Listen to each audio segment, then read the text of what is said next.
आज से पहले पैरा कराटे में पंजाब में किसी के मेडल नहीं थे। मैंने एशियन में भी मेडल लिए हैं, मैंने कॉमनवेल्थ में भी और वर्ल्ड चैंपियनशिप में भी। अब मेरा टारगेट है ओलंपिक का। कई पेरेंट्स ऐसे हैं कि घर में कोई डिसेबल्ड है ना, उसकी केयर नहीं होती, उसे या किसी आश्रम में छोड़ दिया जाता है या उसके साथ ऐसा व्यवहार किया जाता है सुसाइड अटेम्प्ट कर ले और दुनिया छोड़ दे। लास्ट टाइम मैं एशियन चैंपियनशिप में मेडल लेके आया 2 बार, मुझे किसी ने सपोर्ट नहीं किया। यूएस में मैं मेडल लेके आया, मुझे किसी ने सपोर्ट नहीं किया। हालांकि अभी मैं 2 मेडल लेके आया, किसी को भी नहीं पता कि मैं मेडल, ये हमारे साथ ही होता है। उस समय ये हुआ था कि एशिया में मैं सिल्वर मेडल लेके आया, अपने गांव आया। आप मानोगे नहीं, मुझे एयरपोर्ट पे किसी ने नहीं रिसीव किया। मैं वहाँ से बस चढ़ के आया वापस। मेरे फादर साहब जैसे पास हुए 3 साल हो गए उनको, कहीं ना कहीं महसूस होती है तेरा बिग बॉस है, उसने उन्होंने क्या अचीव किया है, उनको पिक करने सीएम तक जाते हैं। हाँ। और जो मेडल लेके आ रहे हैं, जो स्पोर्ट्स को आगे बढ़ा रहे हैं, देश को आगे बढ़ा रहे हैं, उनको कोई रिसीव नहीं करता। मैं जीऊंगा भी इस देश के लिए, मरूंगा भी इस देश के लिए। हाय टू एवरीवन, मैं आपका अपना अंतर्राष्ट्रीय पैरा कराटे एथलीट तरुण शर्मा। सो आज मैं आया हूँ द डिम्पल वे में। तो मुझे बहुत अच्छा लगा, इनकी टीम मैम बहुत अच्छे लगे। इनकी चैनल को सब्सक्राइब कीजिए, जितना हो सके वीडियोस को शेयर कीजिए, और यूं ही आपके लिए मैडम मोटिवेशन वीडियो लाते रहेंगे। ठीक है, सबको जय हिंद, जय भारत, ये Bharat. Hi everyone, the Dimple way में आप सबका स्वागत है। मैं हूं आपकी होस्ट प्रियंका सारस्वत, और आज के एपिसोड में हमारे साथ बेहद ही स्पेशल गेस्ट आने वाले हैं, जिन्होंने इंटरनेशनली हमारे देश को बहुत ज़्यादा प्राउड फील करवाया है। वो हमारे देश के लिए बहुत सारे मेडल्स जीत कर लाए हैं, एंड स्पेशली उन लोगों के लिए इंस्पिरेशन है जो छोटी छोटी इनकन्वीनियंस में गिव अप करने का सोचते हैं। So please welcome para karate champion Tarun Sharma with us today. Hello sir, thank you so much for coming. My pleasure कि आपने मुझे इतना समझा कि आपने मुझे इनवाइट किया। आपका और आपकी टीम का दिल से धन्यवाद। थैंक यू सो मच कि आप एक रियलिटी और एक मोटिवेशन स्टोरी आज उन यंगर्स तक लेके जा रहे हो जो कहीं ना कहीं उम्मीद छोड़ के बैठे हैं। So thank you, and I proud कि हम इतना कुछ एक फीमेल होके कर रहे हो। Thank you so much sir, that's so sweet of you. तो सर, आपके बचपन से शुरू करते हैं कि आपका जी। बचपन कैसा रहा, और जो जो कठिनाइयाँ आपने अपने जीवन में सही, आप we want to know about that. हाँ जी। मैं 6/4/1991 में मेरा बोर्न एक पंजाब के एक छोटे से शहर गांव कह सकते हो खन्ना में श्री राम मूर्ति की ममता रानी के घर पे हुआ। मैं ब्राह्मण फैमिली से बिलोंग करता हूँ। डजेंट मैटर कि आप किसी भी रिलीजन से हो, यू आर, आप एक ये सोचो कि आप इंडिया के लिए हो, तो रिलीजन इज नॉट मैटर। तो 6 महीने का हुआ मुझे हाई फीवर यानी एक तेज बुखार हो गया, जिसकी वजह से मेरे माइंड की कई नाड़ियाँ ब्लॉक हो गई। आप अभी भी देख सकते हो कि मैं बोलने में थोड़ा ऐसा हूँ। तो मम्मी पापा मुझे डॉक्टर के पास लेके गए, तो डॉक्टर ने बताया कि मुझे पैरालिसिस अटैक आया है। मेरी पूरी बॉडी वर्क नहीं करती थी, सिर्फ माइंड और आंखें खुली होती थी। तो माँ बाप को जब ये पता लगा कि एक भगवान ने एक पुत्र दिया, उसके साथ भी ऐसा कुछ हुआ, तो जानने सी बात है, हर एक माँ बाप का सपना टूट जाता है कि हमने ऐसा क्या कर दिया कि भगवान ने इसे ऐसे कर दिया। तो मम्मी पापा ने डिसीजन लिया कि नहीं, डॉक्टर ने एक्चुअली इतना बोल दिया था कि इसे डेड कर दो, इसके ज्ञान पार्ट किसी के काम आ जाएंगे। बट माँ बाप होते हैं नहीं, उन्होंने कहा नहीं, कि जब तक इसकी लाइफ है हम इसकी सेवा करेंगे। तो टाइम निकलता गया 5 और 6 ईयर का हो गया मैं। इस उम्र में बच्चे भागते हैं, स्कूल जाते हैं, पढ़ते हैं, लिखते हैं, वो मैं नहीं कर सकता था क्योंकि फुल बॉडी पैरालाइज थी। तो पापा ने एक दिन ना सर्दी के टाइम में घर के बाहर बिठा दिया। मेरे घर के जस्ट सामने एक पार्क था जिसमें मैं बैठा था। बच्चे भाग रहे थे, तो मैंने उनको देखा, मोटिव हुआ कि अगर वो भाग रहे हैं तो मैं क्यों नहीं भाग सकता। मैं खड़ा हुआ गिर गया। वहां से पापा ने नोट किया कि बॉडी में इम्प्रूव हो रहा है। तो पापा फटाफट डॉक्टर्स के पास लेके गए, तो डॉक्टर्स ने ही गाइड किया कि आप इसे किसी फिजिकल एक्टिविटी में डाल दो।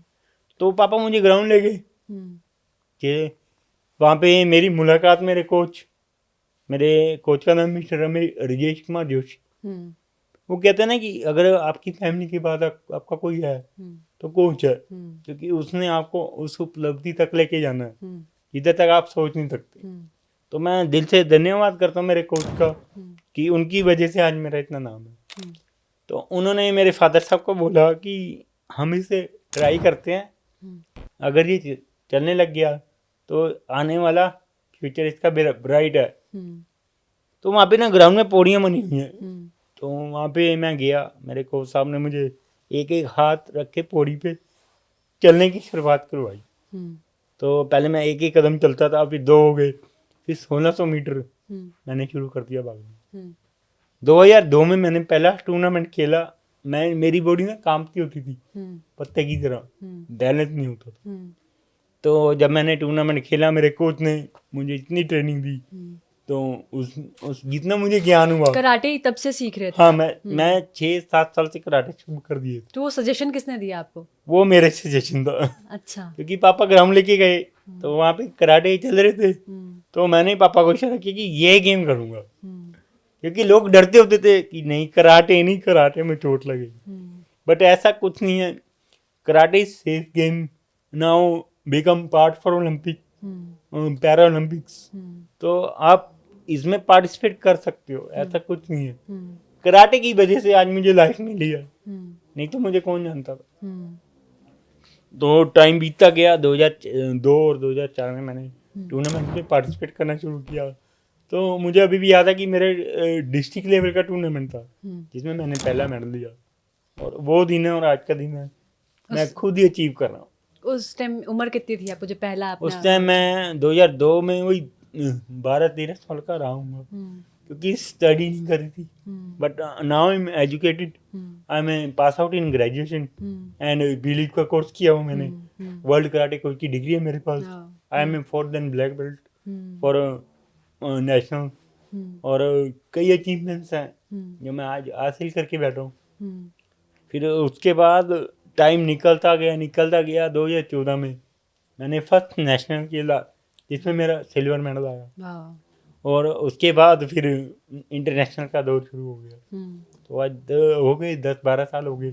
मैं अपने देशवासियों के लिए हम्म, जितना अचीव कर रहा हूँ हम्म, वो सब आप लोगों की बदौलत है, हम्म। आपके प्यार की, आपके सपोर्ट की वजह से। सर आपका फर्स्ट इंटरनेशनल ट्रिप के बारे में बताओ, कैसा रहा एक्सपीरियंस? जब मैंने नेशनल में से 2014 में से मेडल निकाला तो इंटरनेशनल के लिए क्वालिफाई किया, हम्म, तो एक उत्साह भी था, क्योंकि इतनी आबादी में मैं अकेला ही था जिसने पार्टिसिपेट करना था। और मुझे अभी याद है मलेशिया में खेलने जाना था मैंने, हम्म, तो पूरी फैमिली थी। मुझे तो खुशी थी, अब डर भी लग रहा था कि घर कैसे बताऊंगा, क्योंकि पापा की इनकम इतनी नहीं थी, लेबर करते थे, मम्मा हाउस वाइफ थे, मतलब पुअर फैमिली से थे। तो रात को क्या हुआ, मैं बैठा, मैंने कहा पापा मैं इंटरनेशनल में ऐसे ऐसे करके सिलेक्ट हो गया। पापा की आंखें भर गई कि तू जा, मैं बैठा हूँ, मैं करूँगा कुछ ना कुछ। तो मैंने चलो ठीक है। तो वो बाद में पता लगा कि जब रात को सोया था ना, तो मम्मा अपने गहने मुझे दे दिए, इसे गिरवी रख। और मैं एक तरफ माँ के गहने गिरवी रख के और दूसरी तरफ मैं अपने देश के लिए गोल्ड लेके आया। तो वहाँ से मेरी शुरुआत हुई। फिर उसके बाद मैं वर्ल्ड कप खेलने गया हंगरी, फिर उसके बाद आयरलैंड गया मैं वर्ल्ड कप खेलने। उसके बाद अभी रिसेंटली पिछले महीने ही मैं कॉमनवेल्थ किया था खेलने, जिसमें मैंने 2 गोल्ड मेडल और अचीव करे और एक हिस्ट्री बनाई अपने पंजाब के लिए। आज से पहले पैरा कराटे में पंजाब में किसी के मेडल नहीं थे, मैंने एशियन में भी मेडल लिए हैं, मैंने कॉमनवेल्थ में भी और वर्ल्ड चैम्पियनशिप में भी। अब मेरा टारगेट है ओलंपिक का। All the very best sir Thank इसके लिए। तो सर आपके बचपन की बात करते हैं, आपकी फैमिली की बात करते हैं कि आपके करियर में, आपकी लाइफ में आपकी फैमिली का कंट्रीब्यूशन कितना रहा मॉरली? शुरू में जब देखो चाहे मैं हूँ चाहे कोई भी बच्चा है, शुरू में क्या होता है जब कोई मिडिल क्लास या पूर्व क्लास फैमिली से बच्चा स्पोर्ट्स के लिए पेरेंट्स को बोलता है कि मैंने स्पोर्ट्स करनी है, तो सबसे पहले पेरेंट्स के मन में यही आता है कि इतना खर्चा अफोर्ड कैसे करेंगे। तो क्या होता है, हौली हौली बच्चा करता है, डजंट मैटर कि आप जीतते हो आप हारते हो, आप वहाँ पे अपना बेस्ट देते हो। पेरेंट्स को क्या होता है कि बच्चा एक बार हार जाता है तो पेरेंट्स उसे गेम छुड़वा देते हैं। हाँ। तो ऐसा नहीं करना चाहिए, क्योंकि देखो अगर आप बच्चे ने गेम चूज कर ली तो वो क्या होता है कि उसका ड्रीम बन जाता है कि मैंने इसी में आगे जाना है। तो पेरेंट्स क्या कहते हैं, पेरेंट्स कहते हैं कि नहीं आप स्टडी करो, आप स्टडी में आगे जाओगे। देखो आजकल कितने बच्चे गेम खेल के मेंटली डिस्टर्ब हो रहे हैं। क्यों हो रहे हैं? क्योंकि उन पे बर्डन बहुत होता है, घर से कमरे से ही नहीं निकलने देते। तो कहीं ना कहीं गलत है। जब तक आप अपनी बॉडी को 45 मिनट नहीं दोगे, आपकी बॉडी ज़्यादा टाइम नहीं वर्क करेगी। तो अपनी बॉडी को 45 मिनट्स आपको वर्क देने के लिए देना चाहिए। चाहे आप फिजिकली एक्टिविटी करो, चाहे आप स्पोर्ट्स करो, लेकिन अपनी लाइफ में अपने एक दिन में 45 मिनट्स अपनी बॉडी को दो, ताकि आपकी एक तो बीमारियों से लड़ने की क्षमता बढ़े, दूसरा आपका जो IQ लेवल है वो जब आप नेचुरल ऑक्सीजन बॉडी में जाएगी तो वो खुद ही फ्रेश रहेगा, आपका माइंड, आपका दिन अच्छा रहेगा। अगर आप उठोगे पहले ही आप बर्डन में उठोगे सुबह तो सारा दिन बर्डन में ही जाएगा। तो सबसे अच्छा तरीका डिप्रेशन को दूर करने का मेडिटेशन और हैप्पीनेस। मैं कहता हूँ आपके पास कभी आएगा नहीं डिप्रेशन। अपने आप को जितना खुश रखोगे उतना आपकी बॉडी हेल्थी रहेगी। जितना आप चिड़चिड़े रहोगे, बर्डन लोगे, उतना आपका BP भी हाई रहेगा और बॉडी डाउन हो जाएगी। तो सर जिंदगी में सबसे बड़ी मोटिवेशन आपके लिए क्या रही है? मेरे फादर साहब, मैं इसलिए बोलूँगा क्योंकि हर एक बच्चे के लिए फादर रियल हीरो होते हैं। बट मैंने उनकी मेहनत देखी है, मुझे पता है उन्होंने दिन रात मेहनत करके मुझे यहाँ तक कैसे बिठाया।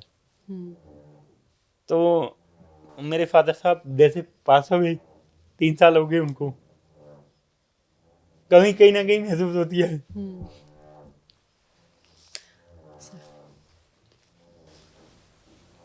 क्या करें अब, जो शायद उनको ये दिन नहीं मिले थे। बट इज ओके, मैंने पापा से वादा किया था कि I am never give in my life, मैं कभी हार नहीं मानूंगा।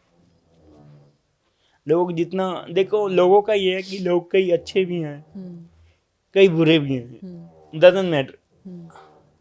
आप चाहे मुझे अच्छा समझो, चाहे आप मुझे बुरा समझो, लेकिन मैं अपने इस देश के लिए जितना अचीव कर पाऊंगा मैं करूंगा, आखिरी दम तक करूंगा।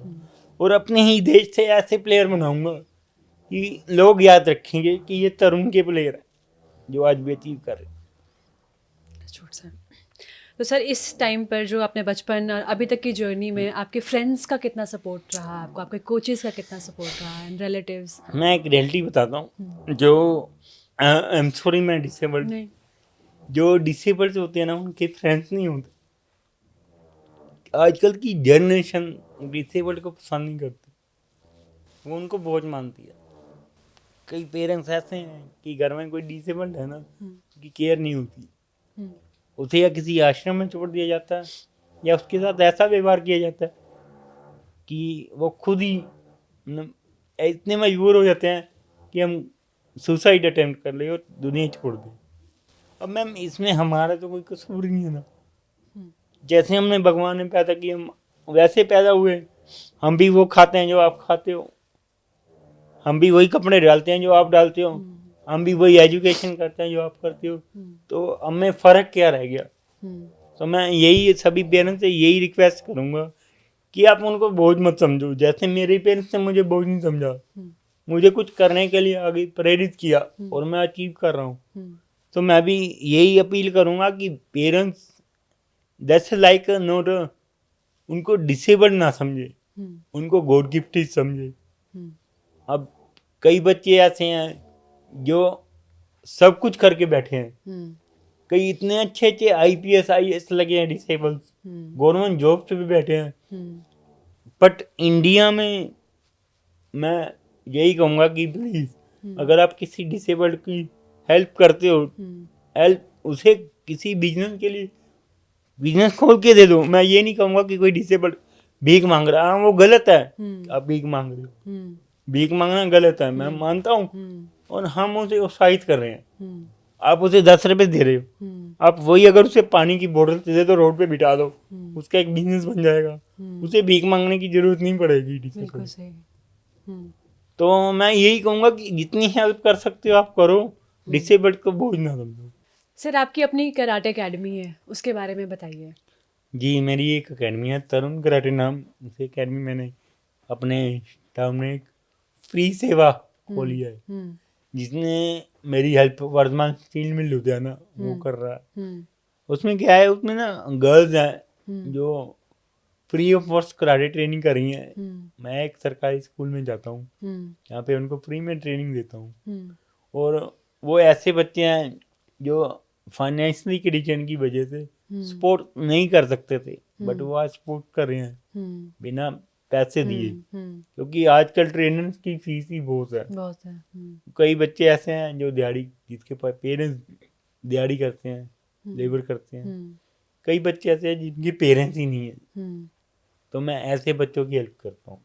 सर आपके पास तो ऑप्शन था कि आपने कहा कि फाइनेंशियल ट्रबल्स काफ़ी रही हैं आपकी लाइफ में, तो आप तो इजीली कोचिंग से भी अर्न कर सकते थे। आई थिंक वो डिजर्व भी करते हो, बट क्या जी, रीज़न रहा आपका कि आप। रीज़न ये रहा कि मैम देखो, आज जिस गुरु ने मुझे हम्म, कोचिंग दी, हम्म, फ्री ऑफ कॉस्ट दी, हम्म, तो मैं आगे भी फ्री ऑफ कॉस्ट कोचिंग ऐसे ही देता रहूँगा। हम्म, क्योंकि जब मेरे गुरु ने मुझे ज्ञान दिया, हम्म, उन्होंने 1 रुपए की इच्छा नहीं रखी, हम्म, तो मैं कौन होता हूँ रखने वाला। हम्म, इवन कई ऐसे बच्चे हैं जिनकी हेल्प करता हूँ, हम्म, चाहे वो फाइनेंशियली है, हम्म, चाहे मैं जैसा भी है मैं उनकी ऐसे करता हूँ। हम्म, और कई बच्चे अच्छे हैं, नेशनल तक जा रहे हैं, इंटरनेशनल तक जा रहे हैं, हम्म, उनके पास इक्विपमेंट तक नहीं है, हम्म, लेकिन वो फिर भी अच्छा कर रहे हैं। हम्म, बाकी कहीं ना कहीं यही होता है कि अगर वो अच्छा करेंगे तो हम्म, समाज में कहीं ना कहीं उनका नाम होगा, हम्म, कहीं ना कहीं वो गवर्नमेंट जॉब्स लगेंगे।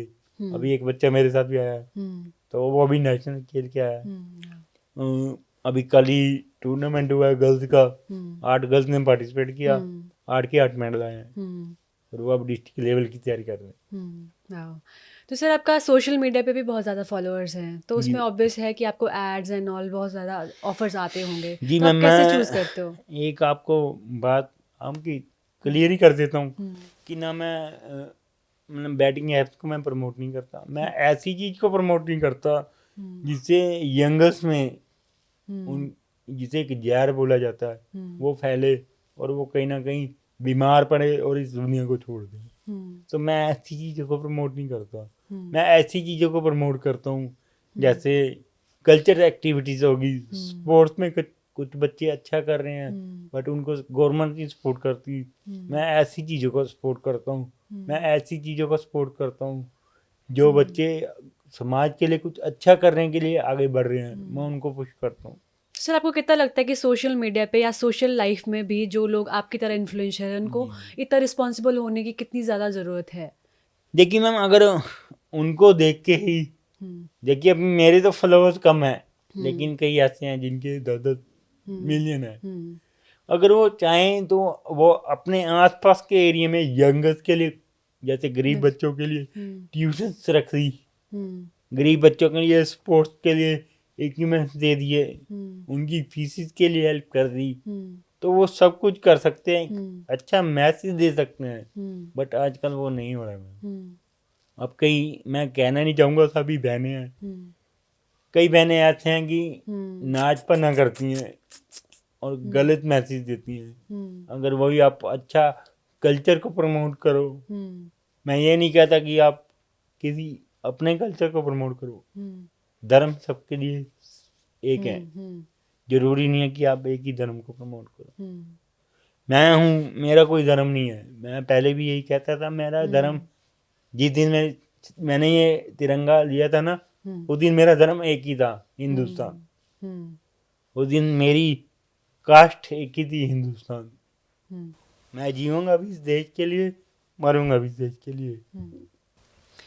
तो सर आप इतने सारे मेडल्स हमारी कंट्री के लिए लेकर आए हो, तो जब आप मेडल्स लेकर वापस आए जी हो मैम। तो गवर्नमेंट की तरफ से आपको वो सपोर्ट फील हुआ है या नहीं, मतलब मैम, आपकी। कहीं ना पैरा प्लेयर्स को इग्नोर किया जा रहा है। हम्म, लास्ट टाइम मैं एशियन चैम्पियनशिप में मेडल लेके आया, 2 बार, मुझे किसी ने सपोर्ट नहीं किया। हम्म, यूएस में मैं मेडल लेके आया, मुझे किसी ने सपोर्ट नहीं किया। हम्म, हालांकि अभी मैं 2 मेडल लेके आया हूँ, हम्म, किसी को भी नहीं पता कि मैं मेडल लेके आया हूँ। ये हमारे साथ ही होता है, पैरा प्लेयर्स को मांगना पड़ता है। हम्म, पता नहीं गवर्नमेंट कब इसको हम्म, इक्वल करेगी। हम्म, अब पहले कहते थे कि पंजाब जो कराटे है हम्म, वो गवर्नमेंट बॉडी के अंडर नहीं है, हम्म, लेकिन अब तो वो ग- गवर्नमेंट बॉडी के अंदर है, हम्म, उसकी ग्रेडिएशन हो रही है। हम्म, अब मेरे को एक लेटर आता है जिसमें साफ साफ लिखा हुआ है कि हम आपको कैश अवार्ड प्रोवाइड कराएंगे हम्म, 2023 में। हम्म, अभी तक मुझे कैश नहीं। अवार्ड नहीं मिला। हम्म।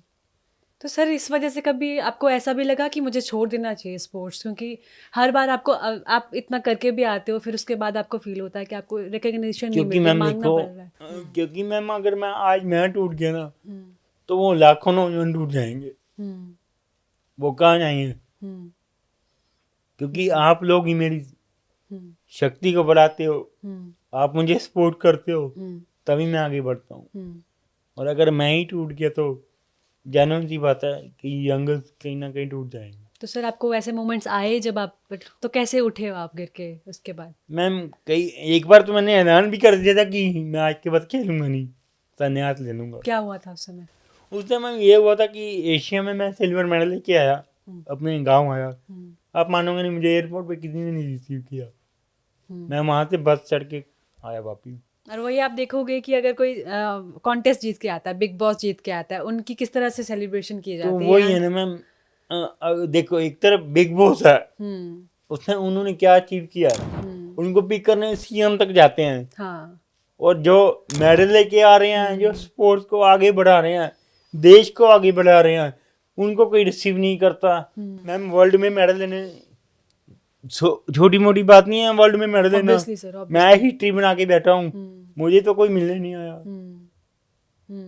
अगर कोई अचीव दूसरी साइड से करता है, जिसने कुछ भी नहीं किया लाइफ में, जिसने गालियां देकर अपने आप को ऊंचा उठा लिया, उसके लिए सभी आगे आ जाते हैं। तो कहाँ पे कमी है सर ये, और लोगों सिस्टम में में कहाँ? कमी है मैम। सिस्टम जो दिखा रहा है लोग वो देख रहे हैं। वैसे पहले स्पोर्ट्स में सब कुछ अच्छा था, लेकिन पता नहीं अब गवर्नमेंट स्पोर्ट को आगे क्यों नहीं लेके जा रही। अब मुझे लोग कहते हैं कि तरुण को गवर्नमेंट जॉब मिलेगी, मुझे गवर्नमेंट जॉब नहीं मिली रियलिटी में। मुझे अभी कच्चों में रखा है, मतलब रेगुलर नहीं रेगुलर नहीं हूँ मैं। लोगों के दिल में बस इन्होंने ये डाल दिया कि तरुण को गवर्नमेंट जॉब मिलेगी, बस इतना है। लेकिन अभी मिली नहीं है मैम।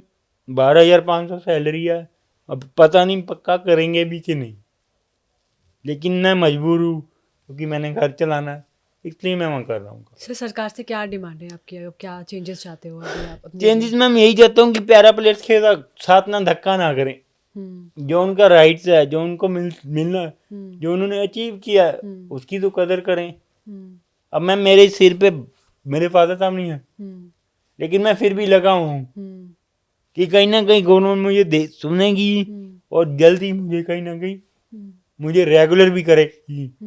बट फिर भी मैं धन्यवाद करता हूँ भगवंत मान साहब का कि उन्होंने मेरी, चलो चाहे छोटी सुनी लेकिन सुनी।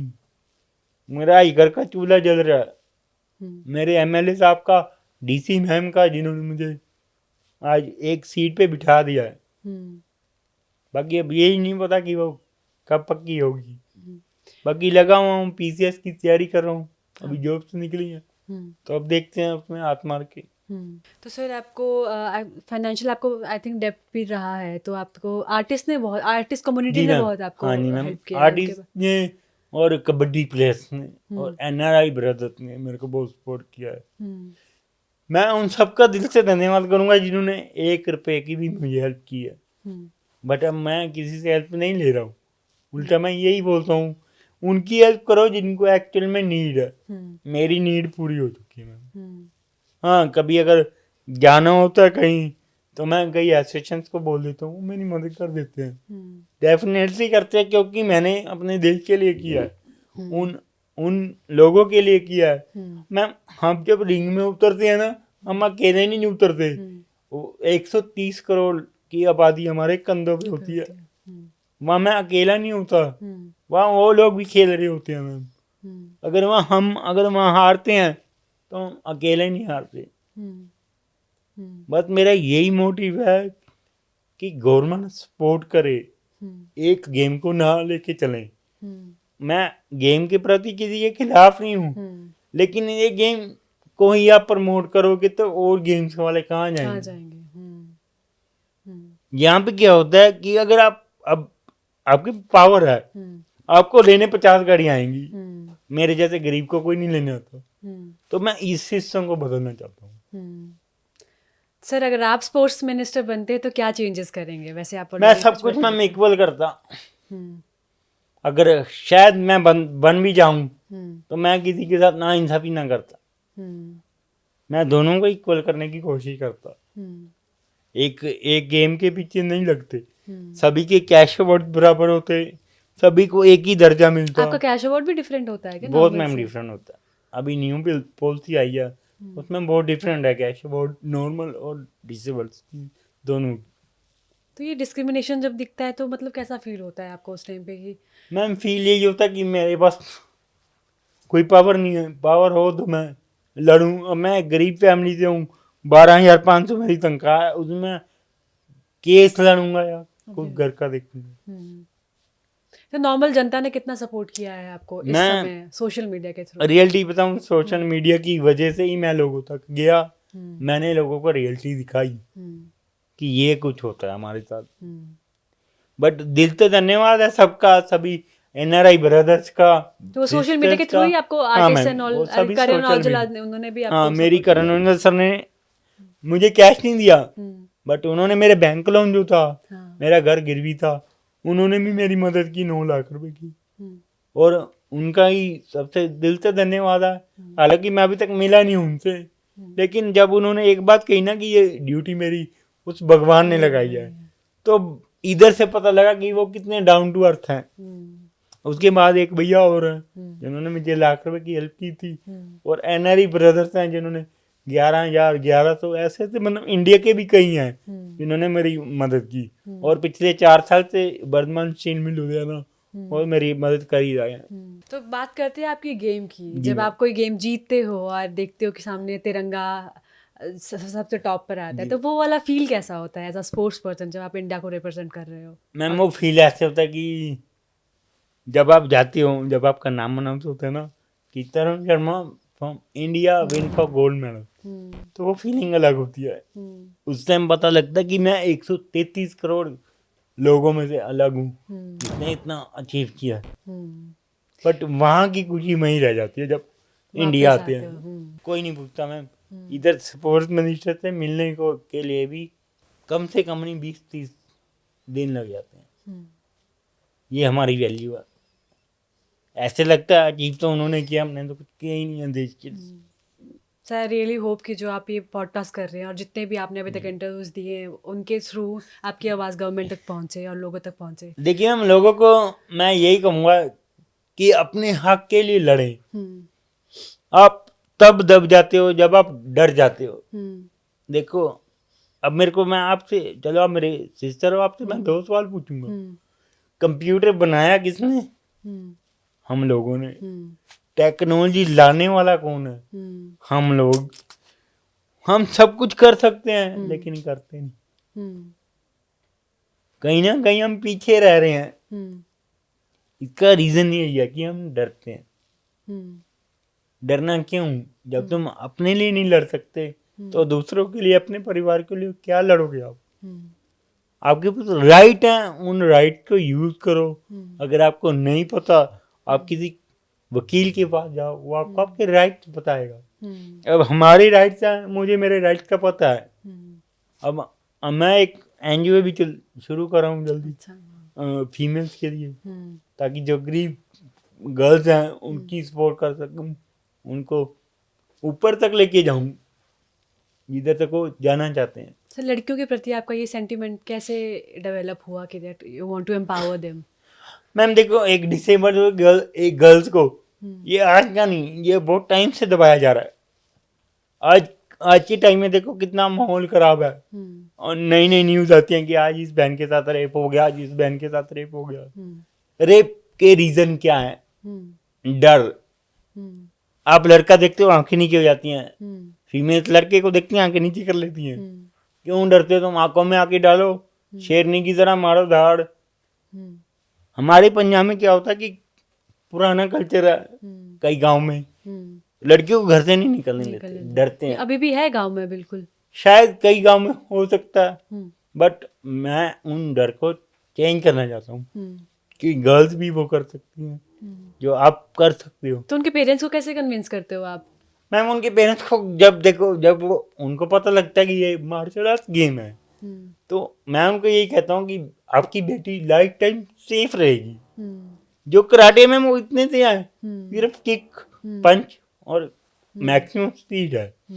आपकी बच्ची ने देखो, आपकी बच्ची पैदा हुई, पेरेंट्स को टेंशन हो जाती है कि यार इसकी परवरिश कैसे करेंगे, इसको समाज में कैसे संभालेंगे। हाँ, मतलब कर्जे की तरह उसको कंसिडर किया जाता है कि आपको देना है उसको। वो भी माइंडसेट कितना वही चेंज है। करने की जरूरत उसके बाद जब वो बड़ी हो जाती है तो वो डरते कि ये समाज में जाएगी तो मिस हैपनिंग ना हो।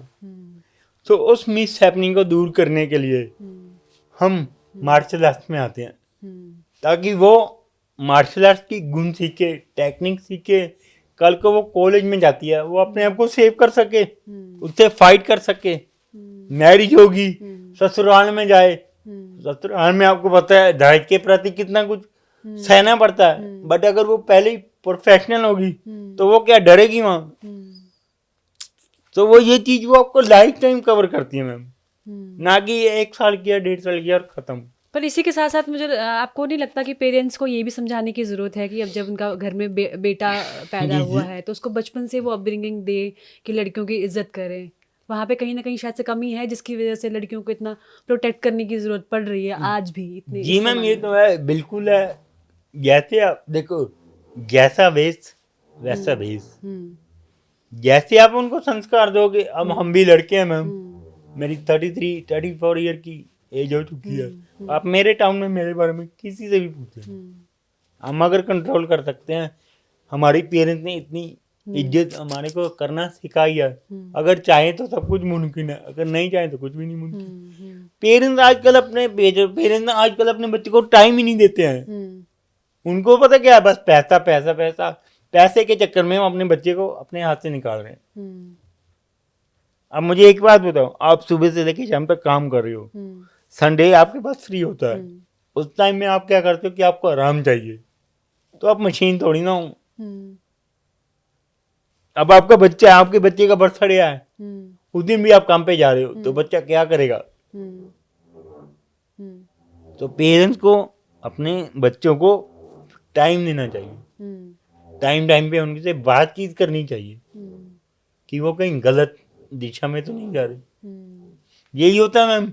अब आपके पेरेंट्स एज कल को अगर मैं पेरेंट्स बनूंगा तो मैं अपने बच्चों को टाइम नहीं दूंगा, तो वो क्या होगा, चिड़चिड़े हो जाएंगे कि जब हमारे पेरेंट्स हमें पूछते नहीं है तो वो फिर अलग रूट में चले जाते हैं।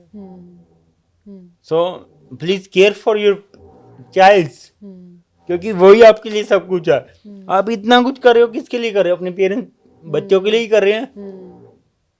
कल को वही बड़ा होगा, जब जैसा व्यवहार आपने उसके साथ किया वो आपके साथ करेगा। सो मैं भाई बहनों से यही कहूँगा कि आप अपने माँ बाप की सेवा करो, और पेरेंट्स से ये कहूँगा कि आप अपने बच्चे की केयर करो। अब मैम देखो क्या होता है कि बच्चा 6th स्टैंडर्ड में चला जाता है, बर्डन बढ़ जाता है स्टडी का, उनको प्रेशराइज करते हैं बच्चे को कि तू पढ़। पढ़ने के बाद वो क्या होता है, डिप्रेशन में चला जाता है। हाँ मैं मानता चलो ठीक है, पढ़ाई जरूरी है, बट उसको दुनिया भी दिखानी जरूरी। दुनिया कैसे दिखेगी? बंद कमरे में दुनिया नहीं दिखेगी स्पोर्ट्स की वजह। स्पोर्ट्स एक ऐसी चीज है जो आपको दुनिया दिखाएगा, जो आपको मेंटल स्ट्रॉन्ग रखेगा, फिजिकल फिट रखेगा। अगर आप एक चीज को पढ़ते रहोगे आप तो मैम पागल ही हो जाओगे। तो पेरेंट्स को प्लीज रिक्वेस्ट है कि उनको दुनिया दिखाओ। ना कि किताबी कीड़ा बनाओ। बच्चे पे छोड़ दो कि उसने लाइफ में क्या करना है। बच्चा आपकी लाइफ की आपके डिसीजन के थ्रू नहीं चलेगा बच्चा। अब मेरे परिवार में सभी ब्राह्मण है, सभी अच्छे ज्योतिष का काम करते हैं, मैं ही अकेला क्यों फाइटर बना? क्योंकि मैंने वो चूज किया, मैं इसी में जाऊँ। बस यही होता है मैम। अगर आप बच्चे को जितना मर्जी तो प्रेशराइज पेरेंट्स कर का लो, सपोर्ट था उस टाइम पे जब आपने ये पूरा बोला कि मैम मुझे ऐसा पेरेंट्स का करना पूरा सपोर्ट रहा था। है? बीच में जब एज होगी थी तो मैं दिल्ली चला गया था एयरपोर्ट जॉब करने। अच्छा, हाँ। तो मैंने वहाँ पे भी कराटे नहीं छोड़े। मेरे वहाँ पे भी कोच है मिस्टर अनिकेत गुप्ता जी। उसके बाद जो हमारे इंडिया के प्रेसिडेंट है श्यान भरत शर्मा जी, जिनकी बदौलत आज मैं अचीव कर रहा हूँ। तो मेरा रियलिटी में जो रियलिटी बताऊँ तो पैरा कराटे कोच मेरा कोई भी नहीं है जो पैरा का कोच होता है जिससे अच्छा। मैं सीख पाऊँ। तो कैसे सीख रहे हो तो फिर? मैं अभी तक तो मैं यूट्यूब से सीख रहा था, बट अभी अनिकेत सर हैं, उन्होंने डिग्री कंप्लीट की है, तो अब उनके पास मैं जाऊँगा। अच्छा, ठीक है सर। तो फिर से आपके गेम पे आते हैं कि कोई मैच जहां आपने इतनी मेहनत की है उसको जीतने के लिए, बट होता है कि गेम में हार जीत तो चलती रहती है। जी जब सर। आप हारते हो तो वो सेल्फ एस्टीम कैसे वापस लेके आते हो कि मैम देखो, अगर मैं हारूंगा नहीं तो सामने वाला जीतेगा कैसे? अगर वो हारेगा नहीं तो मैं जीतूंगा कैसे? हार जीत तो पहलू है लाइफ का। तो ये कभी सोच के मैदान में नहीं उतरना चाहिए। ये सोच के उतना चाहिए कि आज मैं अपना बेस्ट दूंगा, तो डेफिनेटली आपको बेस्ट मिलेगा। अगर आप ये सोच के जाओगे ना कि मैं आज हार जाऊंगा, आप हार जाओगे। हार जीत इज नॉट मैटर। आपका परफॉर्मेंस, आपका एक्सपीरियंस और आपका बेस्ट वो मायने रखता। तो अगर कॉन्टिन्यूसली आपकी हार हो रही है गेम में या रियल लाइफ में भी, तो मतलब वो स्पोर्ट्स पर्सन भी डिप्रेशन में जा सकता है? हाँ मैम, हम्म क्योंकि अगर आपका कोई अच्छा कोच है तो आपको वो आपकी कमी बता देगा कि इस वजह से आप लगातार हार रहे हो। तो वो उस कोच उस कमी को ऊपर फोकस करके काम करके उस कमी को दूर करेगा। अगर आपका कोच ही आप इतना ज्ञान नहीं है आपके कोच को तो वो कुछ नहीं करेगा। आजकल भी हो भी रही यही रहा है। आजकल क्या हो रहा है, एक बच्चा है प्रोफेशनल अच्छा, दूसरे बच्चे को कुछ भी नहीं आता, पैसे लेके उस बच्चे को जिता देते, आगे जाके वो हार जाता। तो मैं कई ऐसे झोला चाप कोच हैं जो पैसे के चक्कर में बच्चों का करियर खराब कर रहे हैं। तो ऐसे नहीं करना चाहिए। आप अपने बच्चों को ऐसे सर्टिफाइड कोच के पास भेजो जो पैसे से प्यार ना करे, जो आपके बच्चे के करियर से प्यार करे। अब मेरी स्टूडेंट्स हैं, वो मुझे क्यों प्यार करते हैं? क्योंकि मैं पैसे को प्यार इतना नहीं करता मैम, मैं उनके करियर को प्यार करता हूँ। मैं यूएस छोड़ के आया हूँ मैम, मेरे पास 10 साल का वीज़ा था, ग्रीन कार्ड की अपॉर्चुनिटी थी, मैं छोड़ के आ गया। क्यों आया? क्योंकि इन बच्चों का अगर मैं चला जाऊंगा तो उनकी गेम बंद हो जाएगी। तो ये रियलाइजेशन कब हुआ आपको कि आपको वापस आना है? मैम जब मैं वहाँ बैठा तो मैंने एक्चुअली मैम फॉरेन की लाइफ इतनी इजी नहीं है, खासकर डिसेबल्स के लिए। सबसे पहले तो वहाँ जॉब ही नहीं मिलती।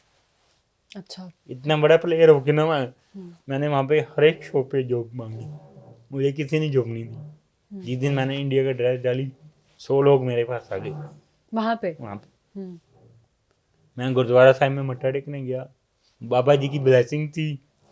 मैंने जैसे ही पैर रखा उधर सभी जितने भी मेरे मतलब मुझे पसंद करते थे वो सभी आए और मुझे मिले कि हम खुश नसीब हैं कि हम तो जा नहीं पाए, आप ही हमारे पास। तो इतनी गॉड की ब्लेसिंग थी। कुछ मेरी मेहनत थी, कुछ मेरे कोच साहब और पेरेंट्स के एफर्ट थे कि आज मैं इतना कुछ अचीव कर रहा हूँ। भाई मुझे प्यार करते हैं, बहनें प्यार करती हैं, छोटे बच्चे प्यार करते हैं। अभी भी मैं यहाँ आ रहा था तो 2 भाई मुझे मिले कि हम आपकी वीडियोस देखते हैं, अच्छा लगता है, हम मोटिव होते हैं। तो मैम जो मैं यंगर्स के लिए कर सकता हूँ मैं कर रहा हूँ, अपने पंजाब के लिए भी कर रहा हूँ, इंडिया के लिए भी कर रहा हूँ। बट कहीं ना कहीं अगर गवर्नमेंट और सपोर्ट करे तो मैं एक लहर चलाऊंगा, और इस लहर में जो जो कहते हैं ना कि गरीब कुछ नहीं कर सकते, वो एक दिन आएगा वो गरीब ओलंपिक में दिखेंगे। मुझे लगता है अगर आपके पास कमी फाइनेंशियल कमियां हो तो शायद वो मोटिवेशन भी बनती है आपकी, और अब कंपेयर करोगे जिसके पास सब चीज़ें फैसिलिटीज़ हो तो शायद से वो कंफर्ट जोन में रह जाता है, तो वो लगता है वो मोटिवेशन की तरह आप में भी फोर्स रही है जिंदगी में।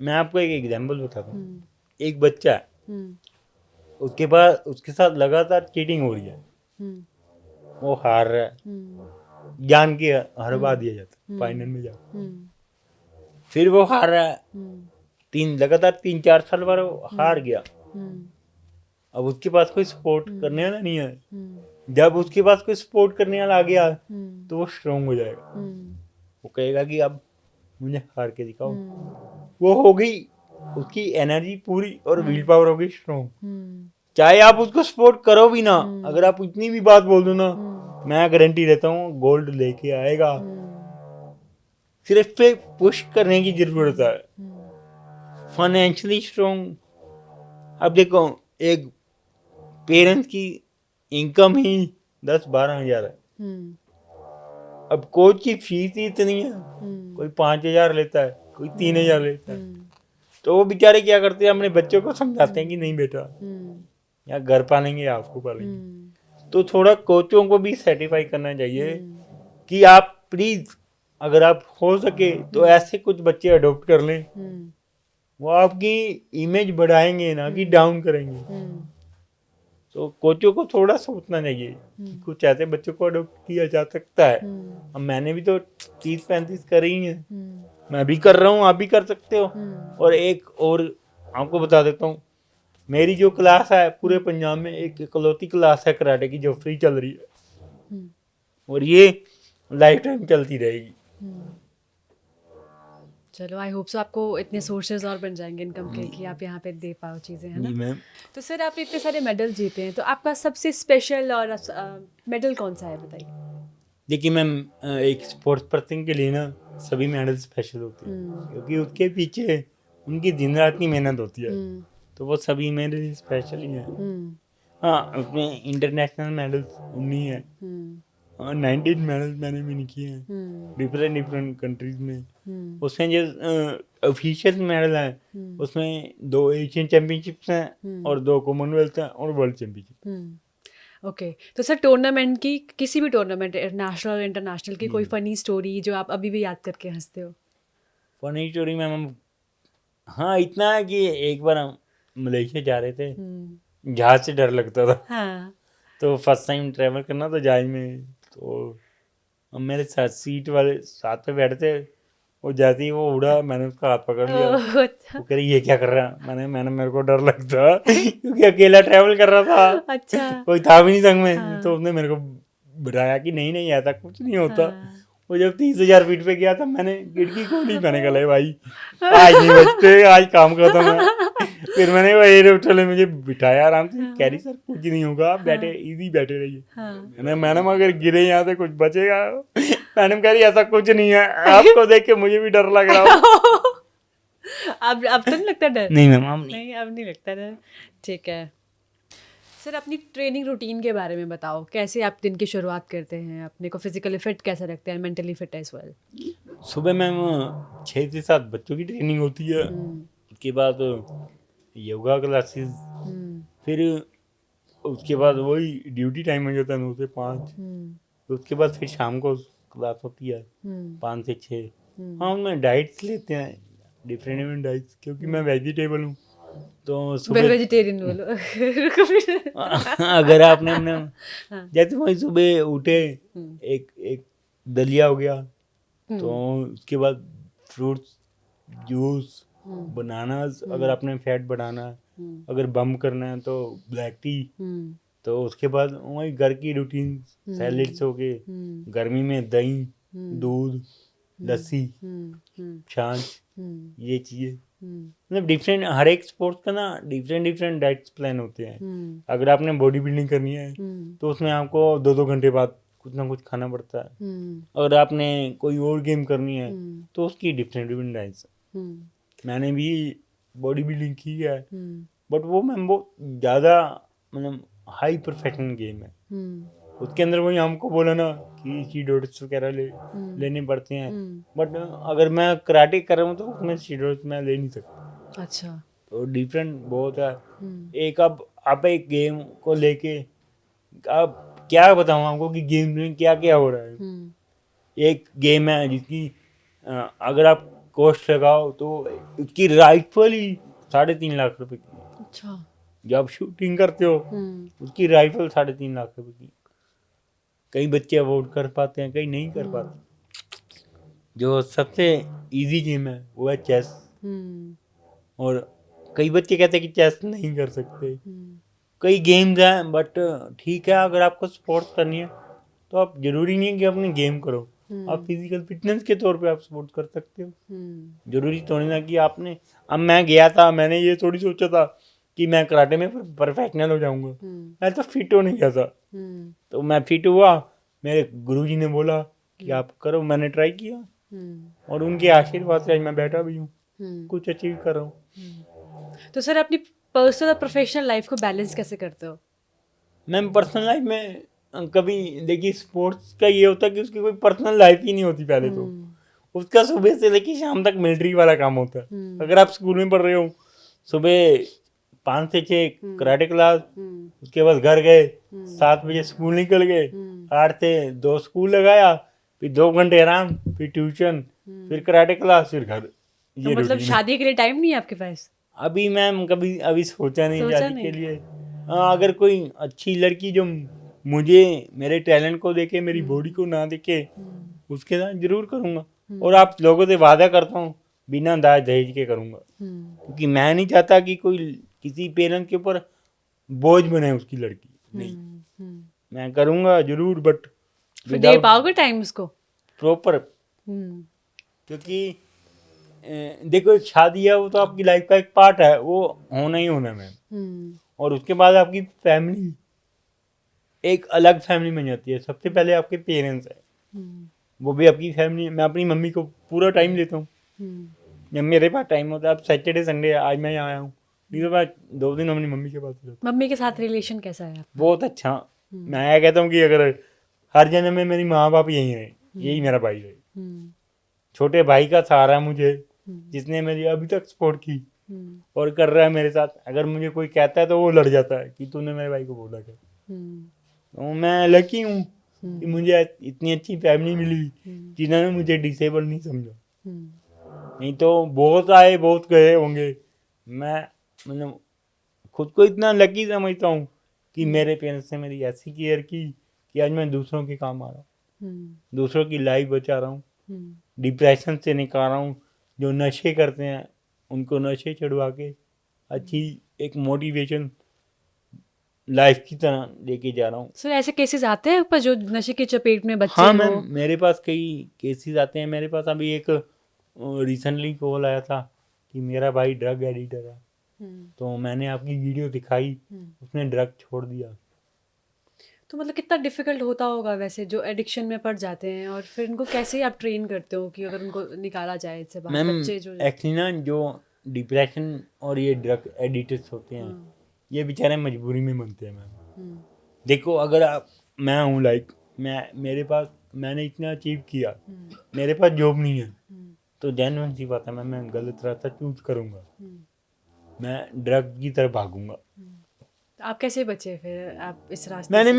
मैंने अपने ग्राउंड को ही अपनी लाइफ माना कि मेरे साथ कुछ भी हो जाए, मैं अपनी लाइफ ग्राउंड को नहीं छोड़ूं। तो मैंने अपनी ग्राउंड पे ही पूरा फोकस किया। डिप्रेशन आया, मैं खुद डिप्रेशन में रहा हूँ, 2-3 बार रहा हूँ। तो बट मैंने किस वजह से? फैमिली एक इशू? तो नहीं मैम, एक तो फादर साहब चले गए थे, क्योंकि वो झटका बहुत बड़ा था।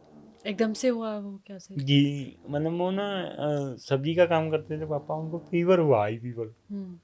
और हमें लगा नॉर्मल है, तो मैं डॉक्टर के पास ले गया, उन्होंने एडमिट कर लिया।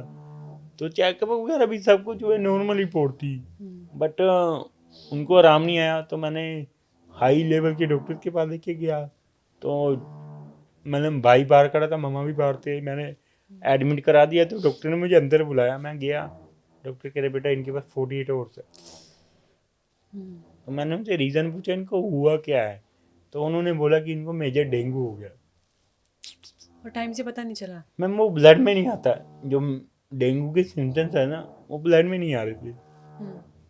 तो उन्होंने बेचारों ने कोशिश की पूरी। फिर मैं अपने डिस्ट्रिक्ट लुधियाना लेके गया डीएमसी में, तो वहाँ पे जैसे एंटर किया उनको हार्ट अटैक आ गया।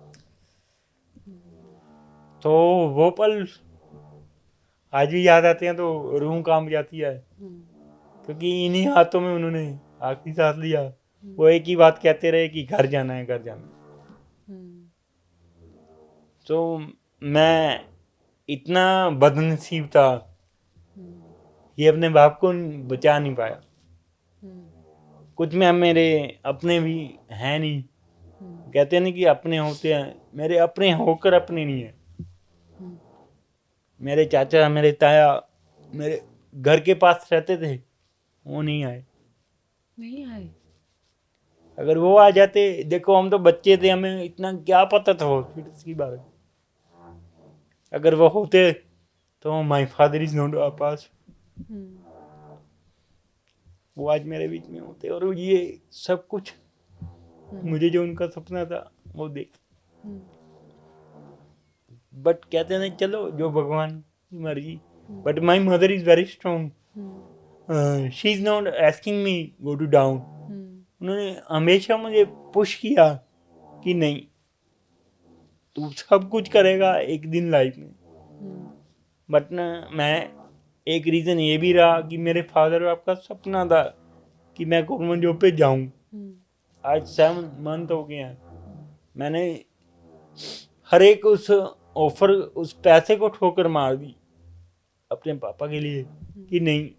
आज जब भी मैं ऑफिस जाता हूँ ना, तो मम्मी मुझे बोल के देख के यही कहते हैं कि हाँ अब तू अपने पापा की तरह लगता है, कि उनके सपने पूरे हो गए सारे। कई लोग कहते हैं कि मैं रोता हूँ, ड्रामे करता हूँ। नहीं। तो जब भी फादर की बात आती है, जेन्युइन सी बात है कि सबको रोना आते हैं। फादर एक आपकी रीढ़ की हड्डी है, जिस दिन वो टूट जाएगी ना, फिर पता लगता है हम लाइफ कैसे निकलती है। अभी जिनके पास है ना, वो कदर नहीं कर रहे हैं। वो क्या करते हैं, वो वृद्धाश्रम में छोड़ के आ जाते हैं। मैम दिवाली थी, मैं दिवाली इंजॉय नहीं करता, मैं उन्हीं पैसों से वृद्धाश्रम में जाके डोनेट करता हूँ। सर ऐसा क्यों होता है कि मतलब माँ बाप अपना पूरा समय और डेडिकेशन लगा देते हैं बच्चे को बड़ा करने में, और जब वो बड़े होते हैं, केपेबल होते हैं, तब भी अपने माँ बाप के लिए वृद्धाश्रम छोड़ देते हैं? यहाँ पे संस्कार की कमी होती है, क्या रहता है आपके पास? वो ये ना मैम कि जब आपकी लाइफ में कोई और आ जाता है ना, तो आप उस चीज़ को भूल जाते हो कि ये वही माँ है जिसने इतना दर्द था और आपको इस लाइफ में लेके आई। वो वही बाप है जिसने आपके लिए दिन रात मेहनत की, कभी धूप नहीं देखी, कभी छाँव नहीं देखा। क्या करते हैं, अगर घर में थोड़ी सी लड़ाई हो जाती है, माँ का बोरी बिस्तरा बांधते हैं, चलो वृद्धाश्रम। कभी आप वृद्धाश्रम को जाके देखना मैम। मैंने जब माँ पे गया ना, एक माँ मुझे मिली कि मेरा बेटा कब आएगा। अब मैंने झूठ बोला, मैंने कहा कोई बात नहीं, मैं आ गया ना। बट नहीं मैम करना चाहिए, क्योंकि पेरेंट्स एज पूरी लाइफ आपके लिए इतना कुछ करते हैं और लास्ट में आप ही उनको छोड़, वो टाइम भूल जाते हो कि जब आपको सबसे ज़्यादा ज़रूरत थी तो पेरेंट्स ही आपके पास थे। माँ बाप के बिना आपका कोई नहीं है, ना आपके सगे हैं ना संबंधी है। इसके लिए मुझे लगता है पेरेंट्स को अपने आप को ना कोई ऐसा भी कर देते हैं कि चलो अपने बच्चों के लिए प्रॉपर्टी उनके नाम कर दिया कि उनकी वेलबींग के लिए, पर एट दिस लास्ट में क्या होता है कि उनके साथ ही धोखा हो जाता है कि वो बोझ लगने लग जाते हैं। मैं एक बात बताता हूँ, चलो मेरा जितना भी है ना, मेरे पास जो भी है, पापा के जाने में सब कुछ मैंने अपने माँ के नाम कर दिया। मुझे नहीं चाहिए मैम ये जमीन, मुझे नहीं चाहिए पैसा जो मेरे माँ बाप को मुझसे अलग करे। मेरे लिए अगर भगवान है ना, तो मेरे घर पे मेरी माँ बैठी है, मेरे लिए वही मेरे भगवान है।